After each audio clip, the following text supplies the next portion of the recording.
What's up, everybody? Welcome to another edition of the Opening Line. We're back here on Tuesday talking a little bit golf. We got the Fortnite Championship, a.k.a. what used to be called the Safeway Open, out there in Napa. We got golf this week and Ryder Cup coming up soon after that. You can find all of our information on EliteSportsBetting.com. We have all of our picks for this week. I'll also be posting all of the my initial Ryder Cup plays later on today for subscribers. Maybe tossing out some free plays out there as well on Twitter to kind of lock in some early value for the Ryder Cup, which is one of the most bet golf events of the year. One of my most profitable events, it seems to be, because books always have problems pricing team competitions. So with that being said, we're going to hop in, talk a little bit about this week's event. Frank, how's it going? Yeah, it's been a little while. Cantley won the championship there. I saw he just got voted player of the year, which is kind of ridiculous considering Jon Rahm exists and Jon Rahm is playing this week. It's been a few weeks though. What are your thoughts on how the season played out? And I want to get your thoughts because I talked about this with a few other folks on how the playoffs are structured and if we think this is a good system or not. Yeah, so in terms of like Cantley being player of the year, I don't really look at the awards because it's kind of funny. Will Zalatoris was voted rookie of the year, yet he technically wasn't a PGA Tour member. Right. So it's like the first time that happened. You can't have both those, right? They pretty much told him you weren't a member, you can't play the FedEx Cup playoffs or anything like that. And then it's like, well, oh, by the way, you're rookie of the year. Yeah, congratulations. Well, no, you shouldn't be able to claim him as your rookie. Unless you made him a member. So this is going to be his first event technically as a member of the PGA Tour this week. Sure. So it's a little bit weird there. But in terms of the playoffs, I think it works well. I mean, at the end of the day, you just want to have drama going down to the last hole, and we have that. So it was good for TV, and it's a lot clearer picture with the scoring system, knowing what needs to happen to win the FedEx Cup as opposed to before where it was not. You could have somebody win the Tour Championship, not win the FedEx Cup, and it was kind of an awkward ending. Yeah, and just some usual show stuff here at Elite Betting on Twitch. If you guys want to watch there, hit the follow button, hit the subscribe button. You'll get notifications when we go live. Same thing, Elite Sports Network on YouTube. If you just want to listen to the show, that's probably the best way to do it. You can throw YouTube on your phone, on your computer, and you don't have to look at our ugly mugs. Hit the follow button, hit the subscribe button on those channels, and you will get notifications when we go live, since we're a little more regular, I suppose, as football season, basketball season's coming on, and golf now officially into the 2022 PGA Tour season will be a little bit more regular. But in case we're not a week or so, you'll get notifications over there when we go live. Yeah, so that being said, let's hop into the course this week.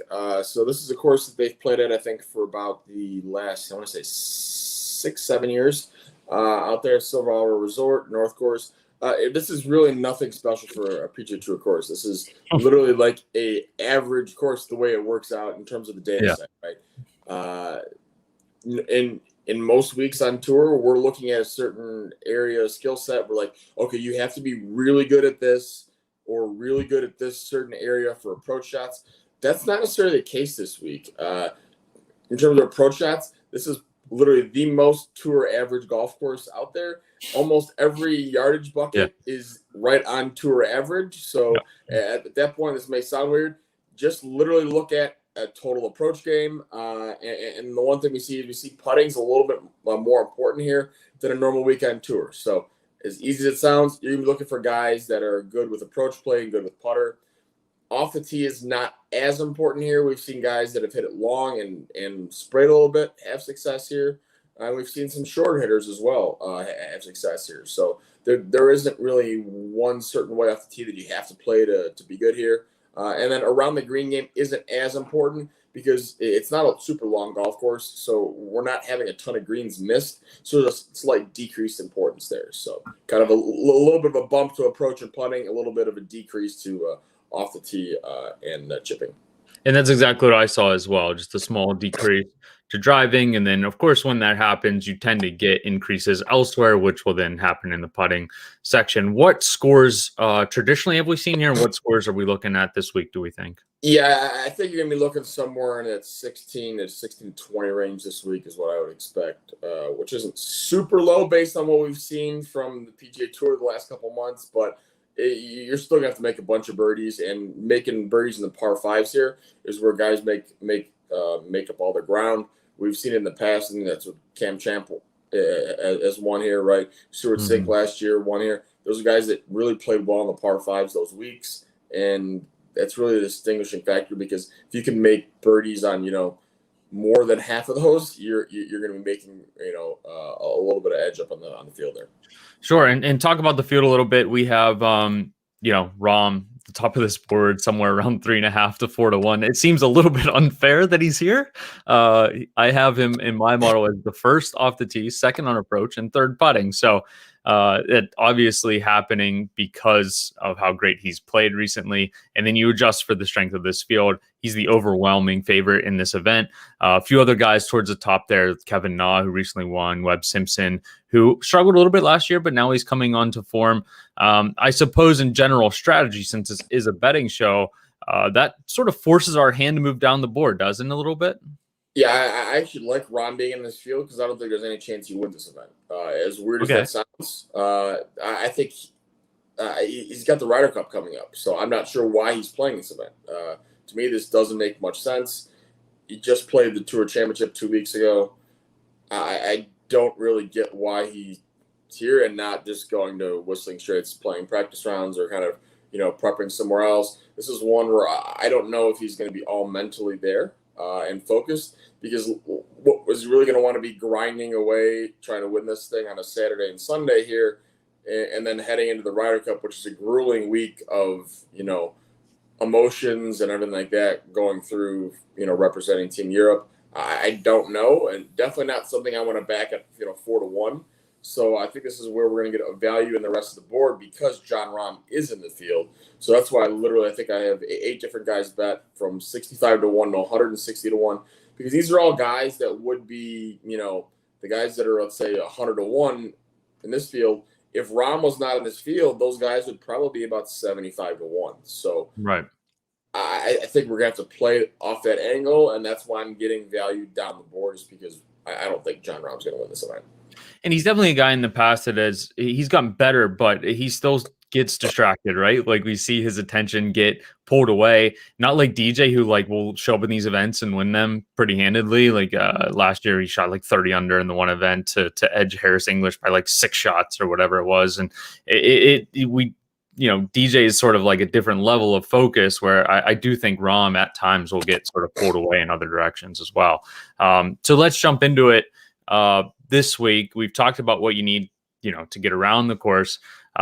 Maybe a hot putter, some good approach play. So I'll jump in here. Or actually, why don't you jump in? You got some guys down the board here. Why don't you jump in and give us at least one of your picks there? Yeah, so I'll give you 2 of them. The first one's going to be Brennan Steele at 110 to 1. This is one where Steele is not in great form, but the guy's won here twice. So it's not often you're getting a guy who's won, proven himself on tour, won twice in the last 5 years at this golf course for triple digits. So this is one where if he was in good form, he'd be probably 30 to 1 in this field. He's not in good form, but sometimes we've seen this in the PGA Tour. Guys just kind of get to a course that they have good memories for and just kind of pop up. And at 110 to 1, I'm willing to take that chance, because if Steele does happen to perform well the first 2 days, the difference between him and a lot of these guys that are priced in the 30 to 40 to 1 range, the Munoz, the Varners, the Griot's Champ, there's no real difference between those guys and Brendan Steele if they're playing good the first 2 days. And we're getting Steele at 110 to 1. So that's where I'm seeing the value on him. And there's also a number of players here that, the majority of players here haven't played in a few weeks either. So, the form question could also be for everyone, right? In a sense. All right, give us one more here. All right, and then the other one I have here is going to be Joseph Bramlett at 150 to 1. This is one who's got California ties here, and he's coming off of a win. He won 2 weeks ago on the last event on the Korn Ferry Tour Finals, and that kind of leads his way back to the PGA Tour here. Going with the hot hand for a guy that's getting 150 to 1. This is a number that's probably going to get knocked down to 90 or 100 to 1 in most books, probably by this afternoon. So I was able to get 150 to 1, was sitting out there on FanDuel. Same thing, the 110 from Steele was also on FanDuel. These are numbers that are going to get bet down. I had pretty big edges in these guys. I thought Bramlett should be 75 to 1 in this field. I thought Steele should have been 66 to 1 in this field. So these are very sizable edges that we have here. So lock them in now before these numbers move. Okay, and I'll go with one of mine as well, and then we share one that we'll cover last year. And like Paulie said, you said you had 8 bets out there today. I have 3 total for the outright market, and as well as some top 40s and head-to-heads. We'll get into the top 40s here in a little bit. My biggest bet this week was Mito Pereira at 75 to 1. I made this number about 45 to 1 for Mito. The one downside, and this kind of goes against a little bit of what we're thinking in terms of course fit, right, is that he's not a very good putter. Right? He's below average putter so far on the PGA Tour. That data is somewhat limited. He hasn't played a ton of events. He did win in June back-to-back events on the Korn Ferry Tour. That propelled him sort of into the PGA Tour here. He's missed only 2 cuts in his 7 events on the PGA Tour, 5 top 40s in that run. And I guess I'm including the Olympics in there. Olympics, he finished 4th. He finished 6th at the 3M. 5th at the Barbasol, and his game is sort of predicated on just insane driving ability. He's a very good driver of the ball, and he's very good on approach. 26th on approach in this field, 7th off the tee. But again, the deficiency coming in terms of putting. So it's really just a 75 to 1. Does he get really hot with the putter and he maintains some really good ball striking? He could get there, and sort of the exact opposite of Mito, a bet that we share at 140 to 1 is Patton Kizzire. This is a guy who randomly pops up on boards, right? Like he'll randomly just be 3rd all of a sudden on Sunday and sort of making a run at things. We've talked about the decrease in driving this week, and he's not a very good driver of the ball. He kind of sprays it. He can hit a lot of hazards. He can hit some balls OB off the tee at a time. He's a big guy, right? Like so he can kind of hit the ball a little ways, but he does lose massive loss of accuracy here. Less reliance on off the tee play this week, I think, really opens it up for Kizzire if it proves that he has a really hot putting week. We saw him, I think it was back in May, finish back-to-back 3rd place finishes. And then more recently has made 5 of his last 6 cuts, an 11th place finish in there. Much tougher fields, right, than what he's seeing this week. And he can just get crazy hot with the putter, and we've seen him win PGA Tour events because he gets crazy hot with the putter. So I like Kizzire. You like Kizzire here at 140 to 1 as well. Yeah, he almost won this event, I think maybe 4 or 5 years ago when Brendan Steele won it. Kizzire finished runner-up. He was unconscious with the putter then. It just wasn't enough to get the job done because Steele was more unconscious with the putter. So, 140 to 1 on a guy that's won on tour. Once again, in a field like this, if we have Kizzire, who plays well the first 2 days, and you get him heads up against a lot of those guys that are in that 40 to 1 range come Sunday, there's no real difference except the fact that we got this guy at 4 times the odds. Yeah, and he does get really hot, like in these easier field events and these easier like these early season events. This is where he won twice, right? I believe, and then had the 2nd place finish in some of these smaller fields and weaker fields. Go ahead. Yeah, let's hop into some of the top 40s here. I think you have 6 bets out there. I think I have 4. So we'll each talk about a couple of those. I'll mention mine first, and then we'll hop back into yours. Go ahead. First one to talk about here is going to be Chez Reavie sitting there at plus 105. You're going to be thinking, really, you're going to play plus Reavie around even money? What's up with this? Well, this is one where it's just a really good course fit for Reavie because he just kind of keeps it in play there, and he hits his iron solid, and he's played here every year that they've had it here, and he's finished top 40 every year that they've had it here. And he's been playing well so far over the last couple of months, kind of regained a little bit of form. So his metrics kind of pop a little bit. So he's kind of getting back up there where in the beginning of last year, he was playing really bad. He pretty much the last couple of months, he's made most of the cuts, made a bunch of top 40s. And now we're getting in a semi-weak field with a lot of unknowns with, a lot of guys, this is their first time on tour or their first time back on tour in a while. I'll kind of rely on the veteran here to kind of start his season off kind of hot and get a top 40, probably finish 20th, 30th. And, we're getting plus money here. I think this is a pretty good option here. And you don't have to rely on the driver, right? Shorter hitter. No. And we've seen short hitters play well here at times. Yeah, because he was 3rd last year, then 33rd, 33rd, 13th, 22nd, and 17th. So the 6 years they've had the event here. To me, that definitely shows that there's something about the course that he likes, and everything is kind of, in terms of metrics, he's a pretty good overall iron player, and it's a course where he doesn't have to bomb it. Well, guess what? He doesn't bomb it. So most courses in the PGA Tour, he's kind of downgraded a little bit because he's hitting from 30 yards behind most of the players. And he's another guy, too, that you mentioned where we look at guys that are priced above him in the outright boards, and these prices are generally derivated from those numbers, where there might not be very big difference between Chez Reavie and Cam Tringali or whomever, in that like 40 to 50 range there that are, going to sit in the minus 150 or minus 175 range for a top 40 market. Yeah, and Reavie was sitting out there at 70-1 actually. So yeah. And then the one other bet here is going to be probably unknown to most of you, but you're going to hear me back at him a lot this year. Taylor Pendleton. So get used to that name. Every year it seems to be there's 2 or 3 players that I back that I keep betting, whether that's been Cam Davis, Colin Morikawa, Victor Hovland. A lot of these guys that were getting on early and before the books catch up and realize how good this player is. Pendleton is just super consistent. So he's a 232nd player in the world, which may not sound great, but if you look at his results, he's just super consistent. So in his last 8 events on the Korn Ferry Tour, he's been top 30 in all of them.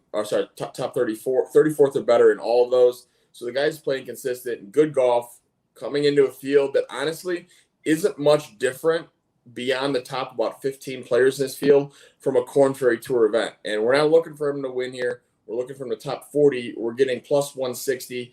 I make this number about minus 105. I think you're going to see a lot of value early on in the fall series events here, like we see every year, where these are guys that the books don't really know because they're not pricing out Korn Ferry Tour top 40s every week. They don't know how these guys are playing.